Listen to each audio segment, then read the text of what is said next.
Livro de 1 Timóteo, terceiro capítulo, e os versículos 1 ao 16 que diz: Os líderes da igreja. Esta é uma afirmação digna de confiança, se alguém deseja ser bispo, deseja uma tarefa honrosa. Portanto, o bispo deve ter uma vida irrepreensível. Deve ser marido de uma só mulher, ter autocontrole, viver sabiamente e ter boa reputação. Deve ser hospitaleiro e apto a ensinar. Não deve beber vinho em excesso, nem ser violento. Antes, deve ser amável, pacífico e desapegado do dinheiro. Deve liderar bem a própria família e ter filhos que o respeitem e lhe obedeçam. Pois, se um homem não é capaz de liderar a própria família, como poderá cuidar da igreja de Deus? Não deve ser recém-convertido, pois poderia se tornar orgulhoso, e o diabo o faria cair. Além disso, os que são de fora devem falar bem dele, para que não seja desacreditado e caia na armadilha do diabo. Da mesma forma, os diáconos devem ser respeitáveis e ter integridade. Não devem beber vinho em excesso, nem se deixar conduzir pela ganância.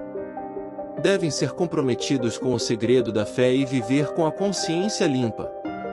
Antes de serem nomeados diáconos, é necessário que se faça uma avaliação cuidadosa. Se forem aprovados, então que exerçam a função de diáconos. De igual modo, as mulheres devem ser respeitáveis e não caluniar ninguém. Devem ter autocontrole e ser fiéis em tudo o que fazem.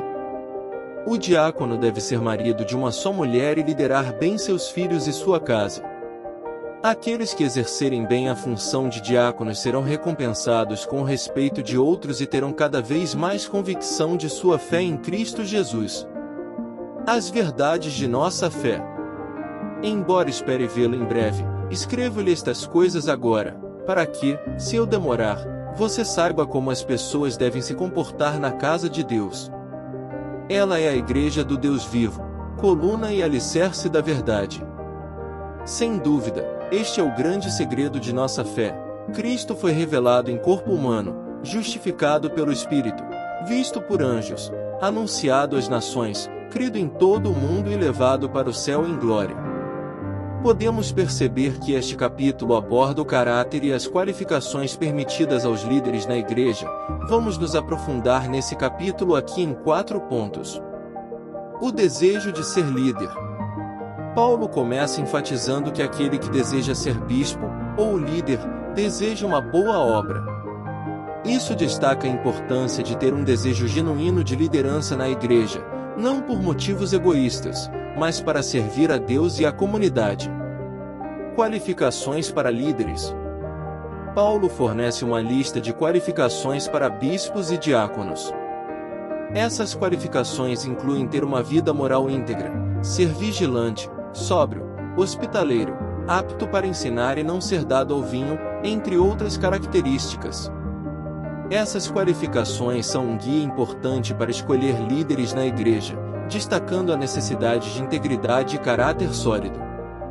A família do líder. Paulo também enfatiza a importância da vida familiar do líder. Ele menciona que o líder deve ser alguém que governe bem sua própria casa, pois, se não pode governar sua própria casa, como cuidará da igreja de Deus? Isso destaca a importância do equilíbrio entre o serviço na igreja e a responsabilidade familiar.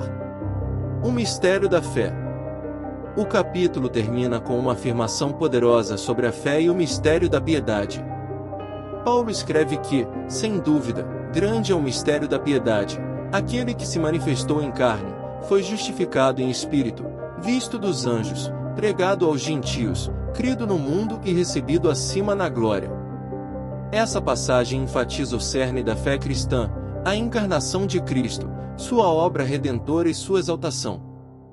Em resumo, o terceiro capítulo do 1 Timóteo destaca a importância de líderes na igreja que possuíssem caráter, integridade e qualificações sólidas. Também ressalta a necessidade de equilíbrio entre a vida familiar e o ministério na igreja. No centro de tudo é o mistério da fé cristã, baseado na vida, morte e ressurreição de Jesus Cristo. Que podemos buscar líderes que atendam a essas qualificações e vivam vidas que reflitam o poder transformador do Evangelho. Na meditação de hoje, eu lembro que é difícil ouvir a voz de Deus quando há muitas distrações porque outras coisas estão falando muito alto. Portanto, é muito importante reservar um tempo para estar a sós com Deus. Mesmo que comece com apenas 5 minutos, decida reservar um momento a cada dia para parar o que está fazendo, orar e refletir na palavra de Deus. No livro de Lucas, capítulo 11 com o versículo 28 diz assim: E Jesus respondeu: Antes, felizes são aqueles que ouvem a palavra de Deus e lhe obedecem. Este versículo contém uma lição profunda e eterna sobre a importância de ouvir e obedecer à palavra de Deus. Aqui estão alguns pontos que podemos explorar. A busca pela bem-aventurança. Jesus começa destacando a busca universal pela felicidade, o desejo inato de ser bem-aventurado.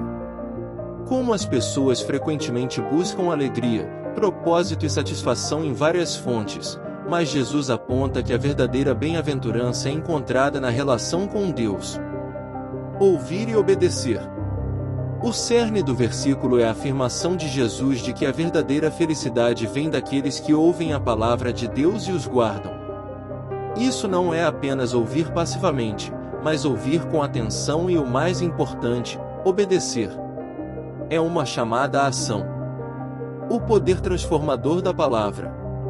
A palavra de Deus é uma fonte de sabedoria, orientação e inspiração. Quando a ouvimos com corações abertos e a colocamos na prática, ela tem o poder de transformar nossas vidas, moldar nosso caráter e nos guiar na direção ao caminho da verdadeira bem-aventurança. Relação profunda com Deus. A obediência à palavra de Deus é uma demonstração de nossa fé e amor por Ele. Ela nos aproxima de Deus e fortalece nosso relacionamento com Ele. Quando buscamos sinceramente Sua vontade e a seguimos, estamos trilhando um caminho que nos leva à alegria e à paz verdadeiras. Um convite de Jesus.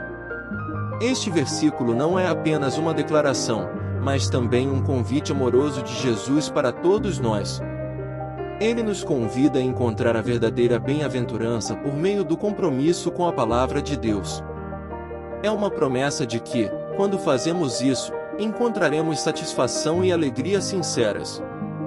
Portanto, que esse versículo seja uma inspiração para ouvirmos atentamente a palavra de Deus, meditarmos sobre ela e colocarmos seus princípios na prática em nossas vidas. Ao fazer isso, experimentaremos a verdadeira bem-aventurança que vem de viver de acordo com a vontade do nosso Criador. Oração do dia. Amado Deus, neste dia olhamos para o céu com corações cheios de gratidão. Agradecemos por cada raio de sol que aquece nosso rosto, por cada oportunidade que se apresenta e por cada pessoa que preenche nossas vidas com amor. Meu Pai, pedimos Tua orientação e sabedoria para enfrentar os desafios que este dia possa trazer. Dá-nos a força para superar obstáculos e a graça para compartilhar alegria com aqueles que encontrarmos. Que Teu amor, que transcende todas as barreiras, guie nossos pensamentos e ações. Enche nossos corações de compaixão e empatia para com nossos irmãos e irmãs neste mundo. Senhor, abençoa-nos com a Tua paz, que vai além da compreensão humana. Que ela nos envolva como um abraço acolhedor e nos consola nos momentos de incerteza. Em Teu nome, oramos, é o que te peço, ó Pai, por nosso Senhor Jesus Cristo, vosso Filho, na unidade do Espírito Santo. Amém. E esses foram os versículos, a reflexão e a oração de hoje.